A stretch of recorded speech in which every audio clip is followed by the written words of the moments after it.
नमस्कार, स्वागत है आप सभी का बीपीएससी टीआरई 3 को लेकर के। यहाँ पर आप सभी के लिए बड़ी खबर है। चाहे ओएमआर सीट कब तक साइट पर आएगा, प्रोविजनल आंसर की कब तक आएगी, आपत्तियाँ कब से कब तक ली जा सकती हैं, उसके बाद फिर फाइनल आंसर की और रिजल्ट कब तक आ सकता है, सभी को लेकर के यहाँ पर कुछ एक्सपेक्टेड अपडेट दी गई है। राज्य सरकार द्वारा शिक्षक नियुक्ति में दिए जाने वाले आरक्षण का हिस्सा 50% तय करने के साथ ही बीपीएससी जल्द रिजल्ट निकालने की तैयारी में जुट गया है। बीपीएससी अध्यक्ष ने शनिवार को कहा कि अब तक आयोग को इस संबंध में औपचारिक सूचना और आरक्षण रोस्टर क्लियरेंस के बाद वैकेंसी नहीं मिली है।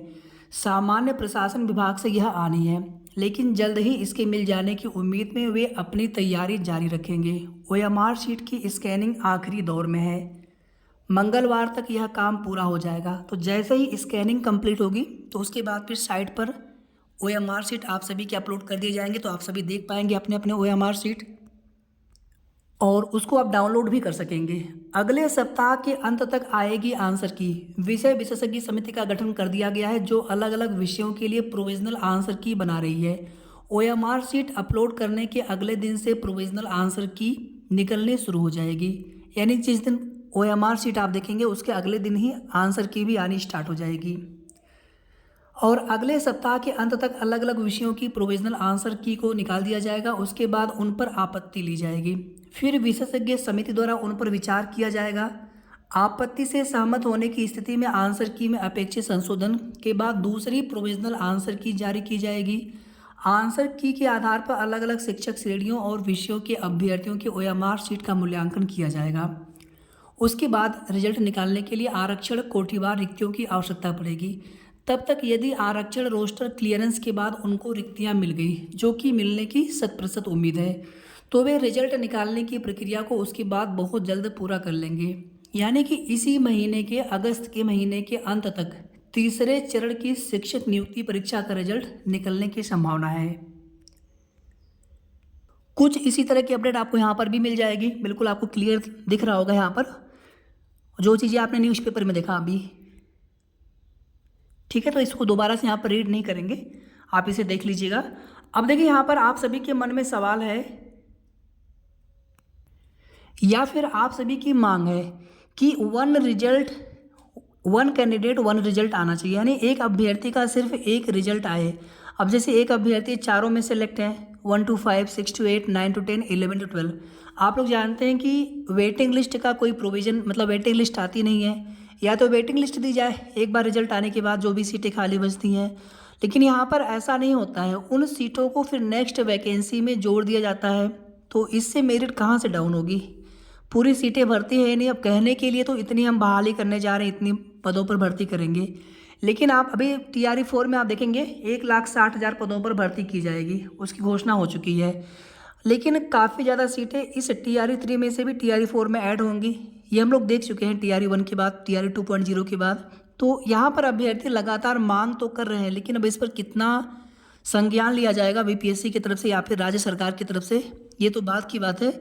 लेकिन ऐसा होना चाहिए साथियों, और इसमें सभी को मिल करके, जितने भी चैनल वाले हों या फिर क्लासेस लेने वाले हों, सभी को साथ देना चाहिए। आप लोगों के साथ आप क्लासेस लेते हैं, फीस लेते हैं, पढ़ाते हैं, लेकिन अगर आप इतने बड़े मुद्दे को अगर आप नहीं उठाते हैं अपने स्तर से या फिर साथ नहीं देते हैं अभ्यर्थियों को, तो फिर क्या फ़ायदा? यानी कि फिर आप नेक्स्ट वैकेंसी के लिए आप तैयारी करवाएंगे बच्चों की, वापस वही बच्चे जो सिलेक्ट नहीं हो पाएंगे फिर से पढ़ेंगे, आपकी क्लास लेंगे। तो यहाँ पर होना ये चाहिए कि एटलीस्ट जितनी वैकेंसी हो, कम से कम वो वैकेंसी टोटल फिल हो। अगर यहाँ पर one candidate one result possible ना भी हो, तो जो भी सीटें बचे उन सीटों को उसी बहाली के, उसी भर्ती के अभ्यर्थियों से फिल किया जाना चाहिए, ना कि नेक्स्ट वैकेंसी में उसको ऐड करें।